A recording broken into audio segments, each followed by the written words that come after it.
Everyone, welcome to Power Dynamics in Fantastical Worlds. This is one of the panels of the Imaginary Fiction Writers stream on When Words Collide. This panel will end at 10 minutes to the hour to give you time to join your following event. At the bottom of your Zoom screen, you will see a Q&A button. Please post your questions for the panelists in the Q&A so that we can easily find them. So yeah, just for me to say, I am wearing 3 hats. I am the host, so I'm managing a bit of tech, so I'll manage the Q&A. So if you put your questions in the chat, I may miss them. Okay, so we'll try to keep questions separate from chat, make it a little easier for me to find them. And I'm also a moderator. So I will introduce our panelists, and if the conversation flags a bit, I got a zillion questions. I don't think we can cover everything that I've got questions for in the 50 minutes, but we'll let it be organic and flow a little bit the way it flows. And I'm also a panelist, so I'm going to even weigh in on the questions that I ask you guys. So that's my role. So yes, without further ado, in many ways, plot dynamics hinge on who has power and who doesn't. How are some characters marked? And how does that affect their agency in a fantasy or science fiction world? How can you use viewpoint to emphasize power dynamics? Panelists will talk about how to handle power ebbs and flows when writing speculative fiction. So hopefully everybody is in the right panel. That's the one we're doing. I'd like to start off by introducing our panelists. Actually, I'll let the panelists introduce themselves. Swati, you were here first. Would you like to introduce yourself? Sure. Hi, I'm Swati Chavda. I write fantasy with a little touch of science fiction in it, mostly epic fantasy, but lately I've also ventured into humorous fantasy, which would appeal to fans of Terry Pratchett and that kind of stuff. I have always been interested in power dynamics because that's part of life, and especially as a woman who has worked in neurosurgery, I have experienced power dynamic from multiple angles, which I try to weave some of that into my fiction as well. And I think that's one of the appeals of epic fantasy, that there is always some kind of power play going on. And I'm really interested in hearing all the other panelists' view because I am a big fan of all of them. Thank you. And Nina. Hi, I'm Nina Munteanu. That's pronounced, well, I pronounce it Munteanu. I should be pronouncing it Munteanu, but then I'd have to move my hands to say it. It means mountain, and Nina means little girl, so you can call me Heidi too, if you like. I write mostly, well, science fiction, fantasy, some fantasy, but within the science fiction and speculative fiction, it's mostly eco-fiction. And in my fiction, often the environment is a character. So speaking of power, the environment is often seen as powerless. It has no voice, and yet the environment, oddly enough, has much power. Let's look at climate change. Let's look at the derechos sweeping Ontario, the tidal waves, et cetera, et cetera. So the power dynamics in the literature that I work with, ecofiction mostly, can be odd. And it's interesting to see who the takers are and who the givers are. So giving power and taking power. And yeah, it's very interesting dynamics. So my name is Susan Forrest. I write short fiction. I've written 25 or 30 short stories in various markets, analog Asimovs. I've written some novels for Laxam Media.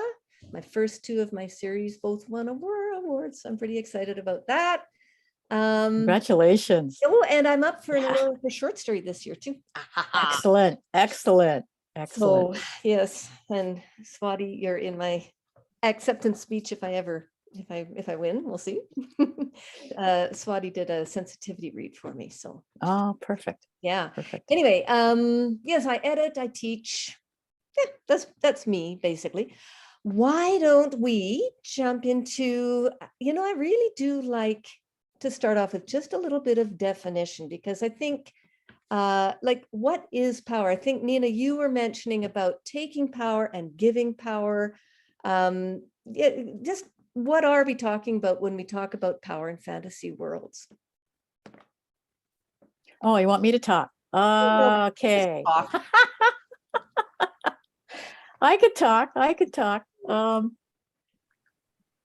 It's interesting as a definition. I mean, I think each writer has their own personal definition of power, and it depends on their circumstance, what they're writing about, who they're writing about, what's important to them, what the story's actually about. Because let's face it, as you said, Swati, sorry, need to get your name there. Swati, as Swati said, power is everywhere. And it's I mean, again, back to my ecofiction, the environment has much power. Water is powerful, and yet water can be very calm. Water can be, you dip your hand into it and it gives totally away to you, and yet it runs away as well. So it's power that's a good metaphor for power, because power is slippery like water. Power comes and goes. Power is secretive. Power is unknowable sometimes. Power gets you in the back of the head. You don't know where it is. You don't know how it will manifest. You don't even know how much power you have, because it's very relational. And so it's almost a good moniker for all the kind of issues that we encounter in story through power, that one word. Again, who has it, who doesn't have it, who gives it, who takes it. And of course, that could all be the same person or the same character. And then how are they different in different circumstances? One person may be powerful in this way, but lacking power in another way. And that translates again back to what that story is about. Hence, the myriad of things. And Swati mentioned, you're right, mostly comedy, or you're bringing in humor into your writing. And that's, again, an incredible way of handling power, right? And the abuse of power and the good use of power. So it also makes for excellent conflict. When we have a power disconnect, those who have and those who don't have, those who wield it nicely or not nicely, et cetera, then we have conflict. And of course, that's the best story of all, is a story full of conflict. I'll leave it at that. I could go on, but Swati. Yeah, no, I really liked actually what Nina said about power in relation to water, which reminds me, I love your book, Water Is. I actually purchased it last year, and I really love it too. So I mean, all the elements, they do contain power in some way. Like it may not be unleashed as such, maybe just power which is just contained, but it is there. Just because power is not being expressed does not mean it does not exist. And I like that concept of the potential for power, because many times that can also drive the story in a subtextual way. Sometimes we do see the obvious centers of power are there, but then there are a lot of potential centers of power, and we don't actually see them on surface, but the readers can feel that. And when they can, that story really resonates. Yeah. And that's what subtext does, doesn't it? It allows the reader to feel versus see.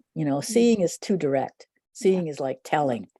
Feeling is showing, is drawing the reader, is inviting the reader to experience it themselves. And they bring in their own experiences and knowledge and history and feelings into that. And that's when you get terrific storytelling. Yeah, and just, riffing off of what Nina was saying about the environment, which is a really interesting perspective. My focus is a little bit more on people, that it's power is a relationship between people, and the ability to influence, to cause somebody to think or speak or act in a way that perhaps you would prefer them to. And Swati, what you were saying about subtlety and about hidden power. I remember one time I was doing a workshop, a teacher's workshop, and my co-presenter said to me at one point, when we sort of had a little offside, because there were the principal and a whole school staff of teachers were attending this conference, and she said, "Watch who it is that people look at." Right? So that hidden power, like, are they looking at the principal because that's where they're going to get their cues and their guidance from, because that's the person who's got that hidden power, right? So I thought that was kind of interesting. Oh yeah. And the other thing that I found, because I spent 28 years as a teacher, and my last 11 years I was a school principal. And as a school principal, something I had to be really cognizant of, the fact that I had positional power because I had this title. But that didn't necessarily mean that I had power. I often said, I've heard people say it's very dangerous when you're in a position, when you have positional power, it's very dangerous to make a decision.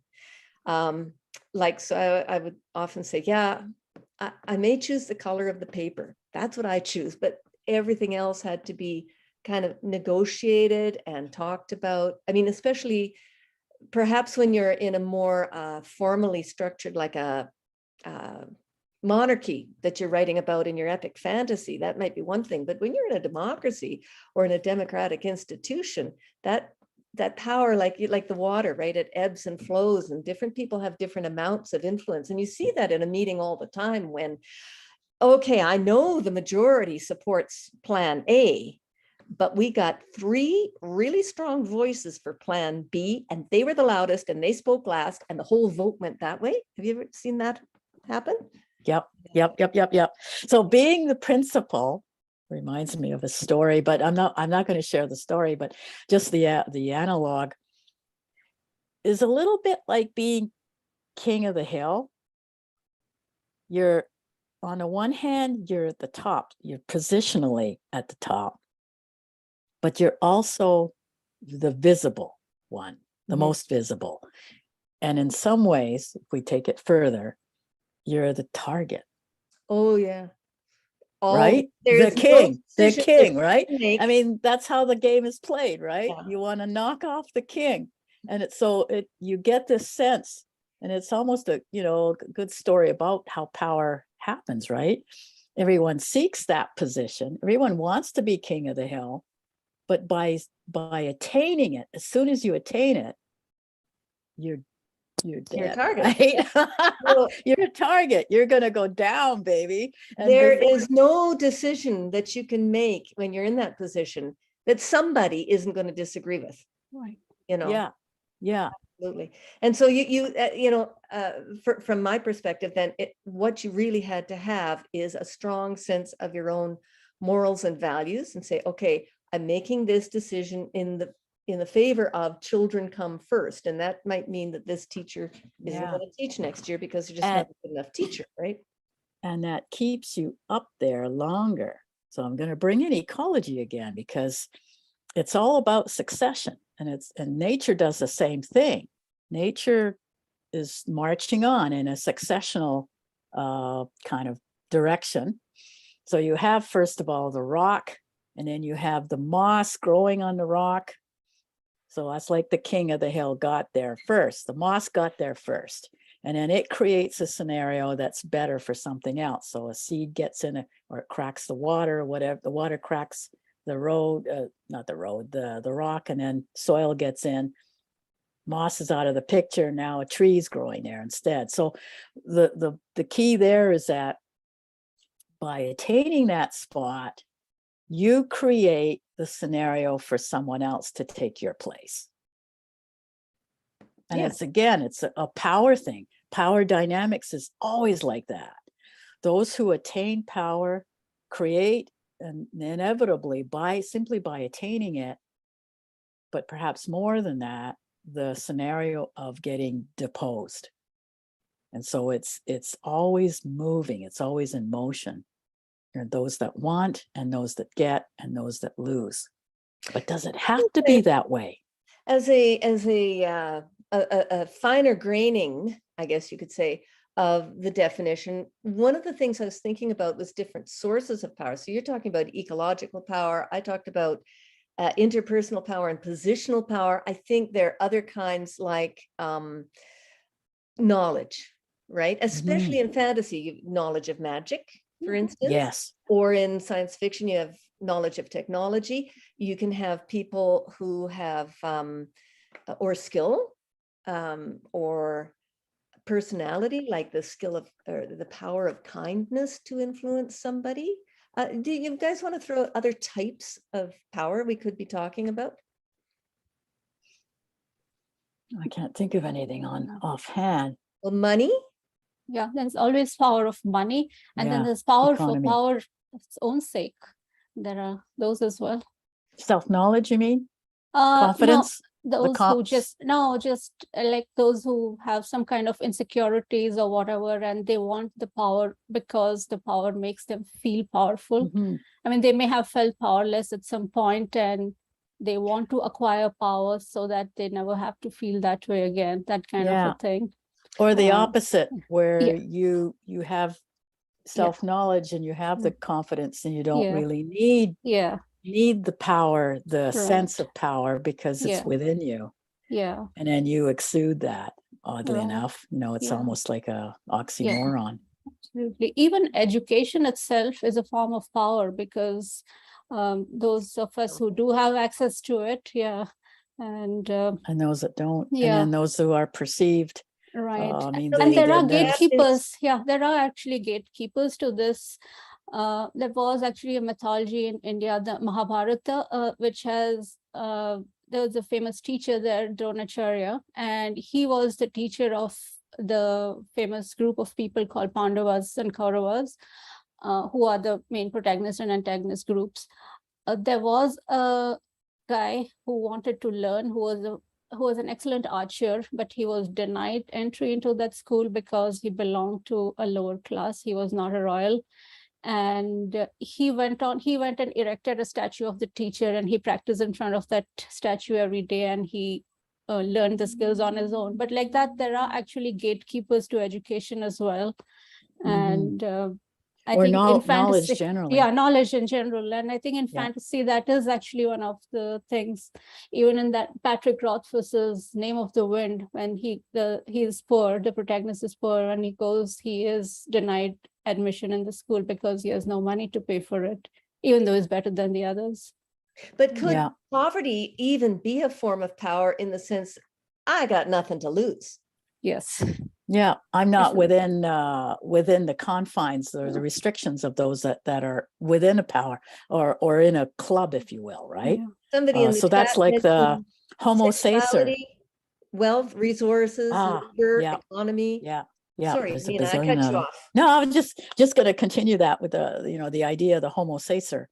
They are outside the confines. They're not a true citizen, so they are considered expendable, which is the bad part of it. But the other part is they're also outside the law, so they have the ability to do things. Again, it depends on a circumstance.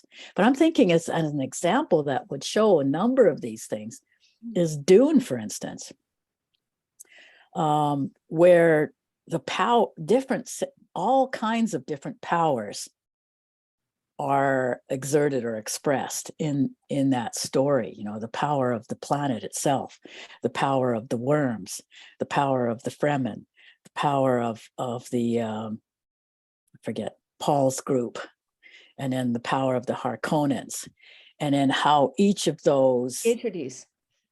Yes, and the conflicts that arise from them, right? And the power of knowledge and versus ignorance, etc., and moralities and all those types of things that come into play. But there's all these subtle powers, and then how people deal with each other, again, to create that kind of conflict. Does that not play a large role in defining the kind of book that you're writing, or the story that you're telling? I mean, to bring it back to fiction, the use of power and how it's abused and who is wielding it. Yeah, and that was actually one of my next questions is, but before I bring it, there's a couple in the chat here. Popularity and reputation was one I hadn't thought of. Yes. And it's race, a big one. gender. Yeah. You know about that. Yeah. Race and Swati gender. mentioned that. Ageism. Yeah, I'm embracing it, baby. Well, Yeah, wait a minute. Even physical appearance. Attractive people tend to have more influence with people, I think. Yeah, there's a bunch of others that are colonized, right? That kind of, and then especially when you're dealing with fantasy, you get your nobility, right? Right. Yeah, historical presence, what family you belong to. Swati mentioned some of that already. The caste system. There's, wherever you look, there is a sense of power or not. I mean, we are, what we do empowers us or disempowers us at every turn. It's almost like every choice you make is empowering or disempowering. You just brought up a really interesting point. Can you talk a little bit more? And Swati, could you weigh in on this? The idea of a person who disempowers themselves. Yeah. Because I've seen people. We do that. Oh, we do that all the time. We do that all the time. Maybe women more than men, maybe not so much anymore. And some of the ways are either giving voice or not. Just speaking. I mean, voice is a huge one, is it not? True, so whether we say something or whether we don't say something, and again, the fear of repercussion comes into play often. But that's still power, right? That's power dynamics. And the fear of conflict, for instance, many of us will bow out of something for fear of conflict, as opposed to because we don't care. There's two different reasons for not saying something. So fear can drive us, right? And I think fear is one of the largest impelling forces for disempowering ourselves, because it's safe, but we're not who we are anymore, right? And that eats away at us, and then we kind of lose it, which is unfortunate because we're safe, and yet that's almost, what do you call it? It's ironic, because what are we saving? We're losing ourselves at the bottom. It's like we're disintegrating, in those movies, the person disintegrates, their head's still there, but there's nothing left to save. So it's this whole irony of voice. And I think voice is one of the biggest, best examples of disempowering, when we don't give voice. Did you want to weigh in? Yeah, and I think this it's actually a very interesting point you brought it in about self-disempowerment, because I feel that's a very good area where one can show a character's growth.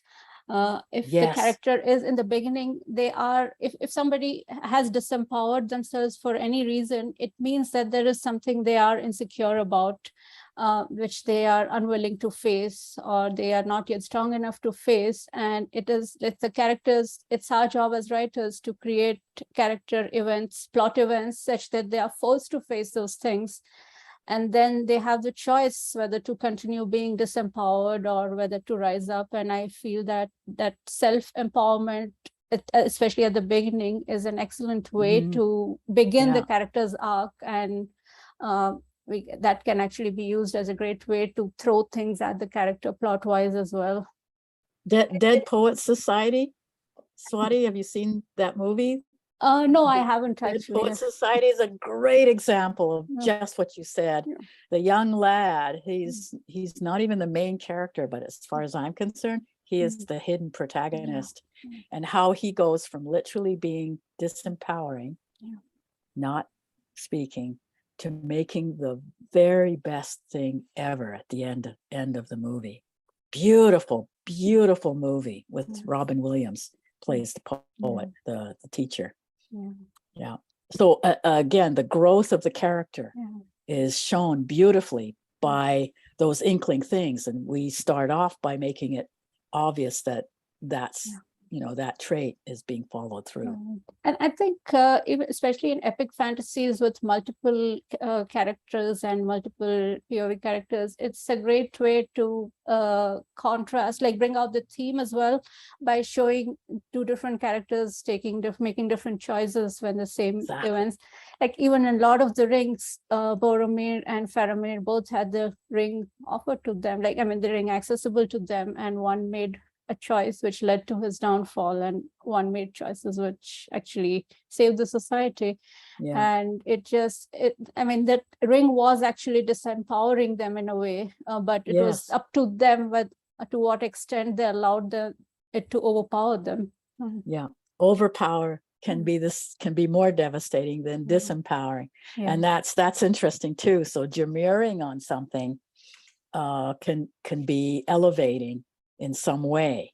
And again, it comes down to sacrifice, right? So the hero sacrifices for the ultimate journey. The hero is on a journey, and the biggest gift that they can give, in fact, is sacrifice, and it ultimately self-sacrifice. So that comes into play. And often it's subtle. We don't realize what it actually means until the end. And again, it comes down to what the values are that we're talking about. The other thing that I think we could maybe talk a little bit about too is how power is wielded, because we've sort of skirted around the edges of this. Like, you can overtly wield power. Somebody mentioned physical power a little while ago. So, armies, and that there's that wonderful scene in Game of Thrones in the TV series when the spy and the queen are walking together with her guards behind him. And he says, "I know stuff about you. That's power." And she says to her guards, "Sick 'em." And they, he said, "No, power is power." Yeah, exactly. I love that. That's a great line. Yeah. Oh yeah. So there's overt power. And the other thing I'm thinking of is making laws. Like a king can make laws, say, right? Okay, so overt. And then, but we've also talked a little bit about some of the covert ways in which power is wielded. Do you want to talk about overt and covert ways of wielding power? Different ways people can do that? Like buying elections or something, Oh yeah. Okay. I don't know, but I wouldn't use those words. Nothing comes to mind, but I can think of other words that are similar, like subliminal or subliminal. What I'm trying to get at is that sense of power that you can't touch upon, but it is still being wielded. It's hidden, it's subliminal, it could be clever. It's the power behind the veil, if you will, that sort of thing, unseen. And Well, like the power of the spy or the power of the with the little birds, right? But see, to bring that scene back to the queen and the spy, his big mistake was to tell her. He played his card and she took care of it. He had power, hidden power, up to that point, and he gave it away. He gave it away because of ego, right? He was trying to put a hold on her, obviously, but he played his card already too, and he messed up. So it's the trickster, right? So the power of the trickster, if we think of all the different archetypes out there, the hero, the obvious hero, sacrifices themselves, the trickster, the mentor, the shadow, the shapeshifter. So in a way, he was a shapeshifter, but he gave away his power as a shapeshifter by being an overt trickster, and that killed him, right? That got him. idiot. That's really informative. I So, love that framework yeah, you just brought in. understanding the archetype that you are fulfilling. Each one has a different type of power. Yeah. And they wield For- it differently. Yes, exactly. So what he was doing was mixing metaphors essentially, and it got him killed. So that's a way that writers can look at things too. I mean, you can always compartmentalize, and I do talk about that when you're writing, when you're in your early stages of writing. It's good to understand those things, and when you later on, you just throw them all out the window. It's just like throwing out the rules, right? You over your shoulder. But to understand them initially, it's good to know that. So understanding archetypes for what they do and what they fulfill is another good way of looking at, again, the proper use or the correct use or the misuse of power and what happens to it. Swati, any thoughts?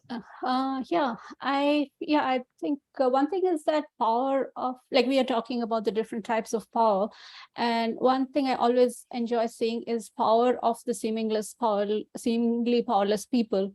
Like in Harry Potter, when this Umbridge is terrorizing everyone in the school, and she has all the controls, and the students are at the mercy of whatever whims and fancies it occurs to them. There are people like Fred and George who are going around just being agents of chaos, and they are just disrupting the situation, and they have a power of sorts. They don't have anything to lose. So that itself is a power, not being just backed against the wall, having nothing to lose. It's the kind of power which can really make our characters to take risks which they otherwise might not have. Yes. And even this is even reflected in real society as well. Like when the British ruled India, there was the civil disobedience movement, which Gandhi and others had started. And that actually really created so much problem for the government, because they could not govern. And just the little people doing little things, not fighting, not throwing bombs, but just refusing to cooperate. Swati, there was another character there, and I can't remember her name. And she was always kind of wandering in and out, maybe reading a book. And she was... Oh, yeah, Luna. Luna. Now, I love that character because she was both in and out. You know what I mean, right? She was within the place, but it's like she didn't play by the rules at all. She was self-contained. She was self-contained. She was in her own universe. And yet she was accepted by all of them, all the parties, including, the so-called bad guys, the antagonists, protagonists, etc. And that was her own power. She was totally self-empowered. And she was yet very integrated and yet separate at the same time. And those characters are mystifying and wonderful to have within the context of something that's going on in Harry Potter's world, right? Where there's, obvious sides, the Gryffindor versus the Slytherin and the characters that play out.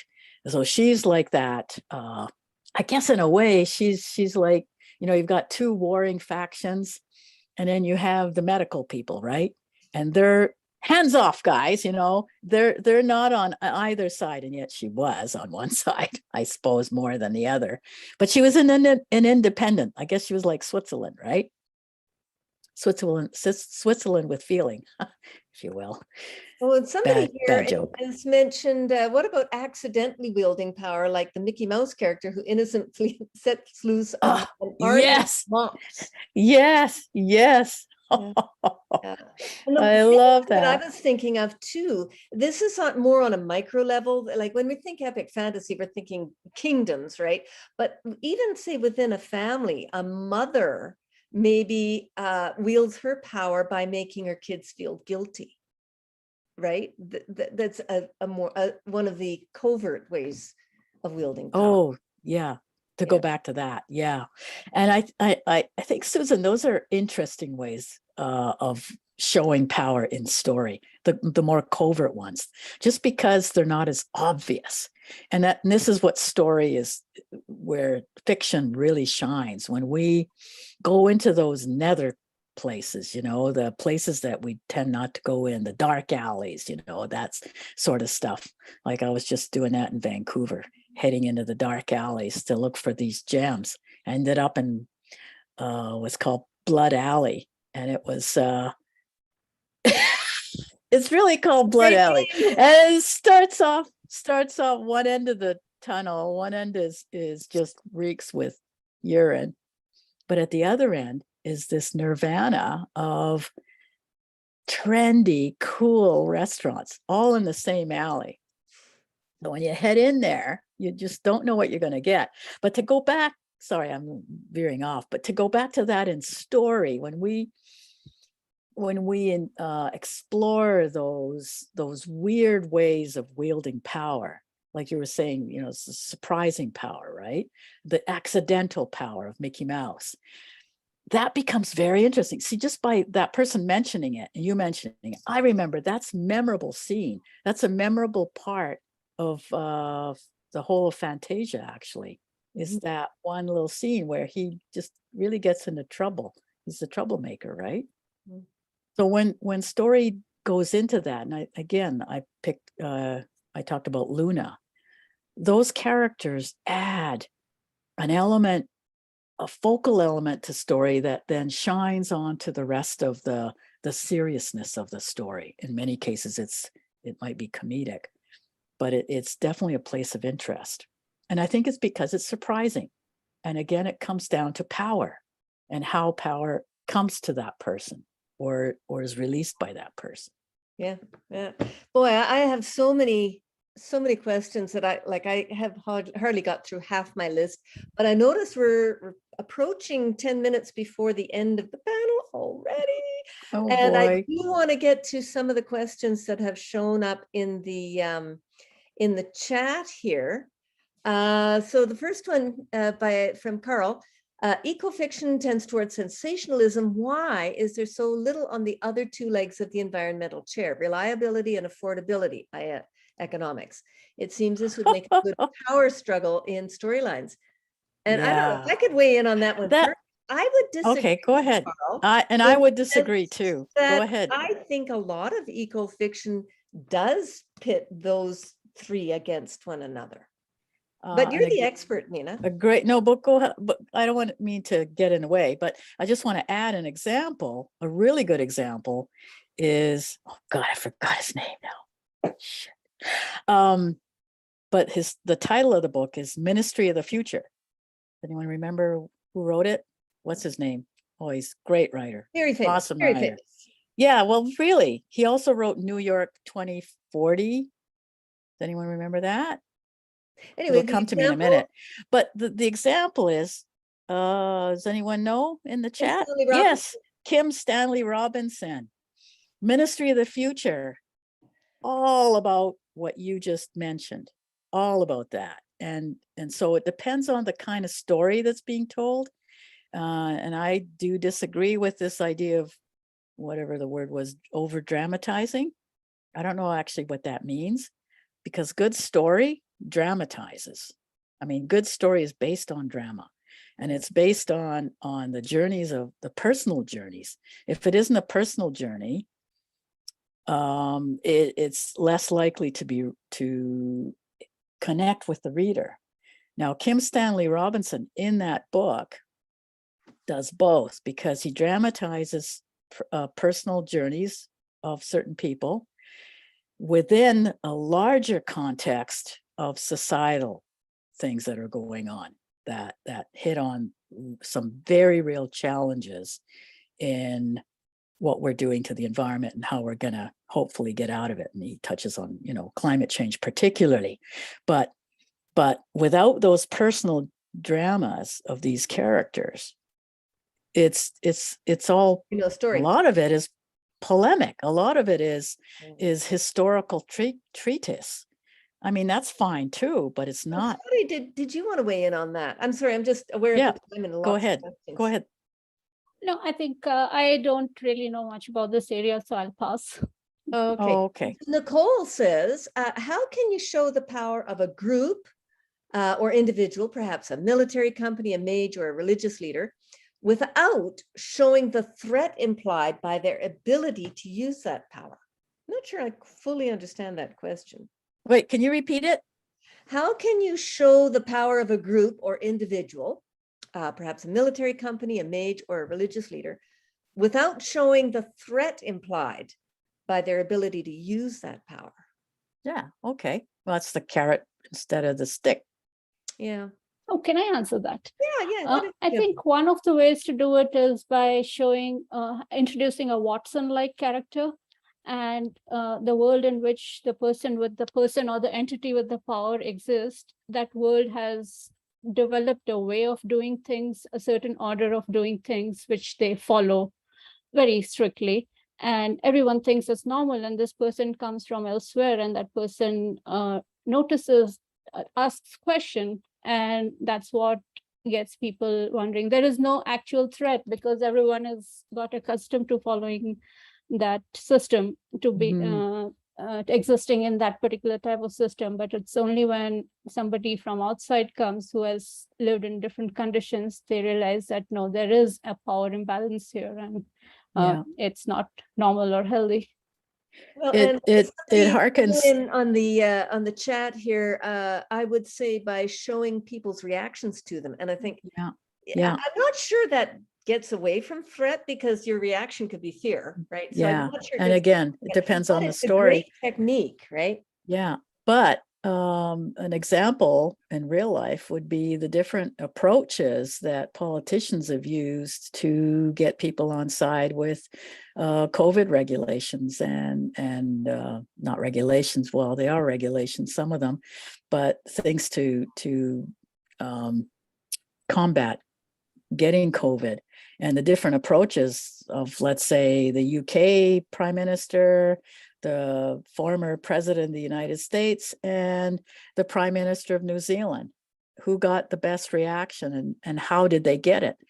She appealed to people's sense of intelligence and common sense, and used education as the main influencing way, whereas the other two used the old bonk on the head technique. Thou shalt because I say so, the dictator approach.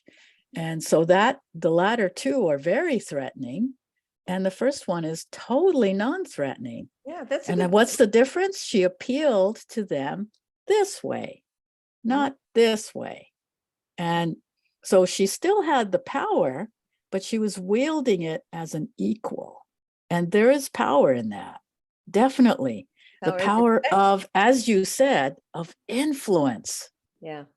And respect. Right?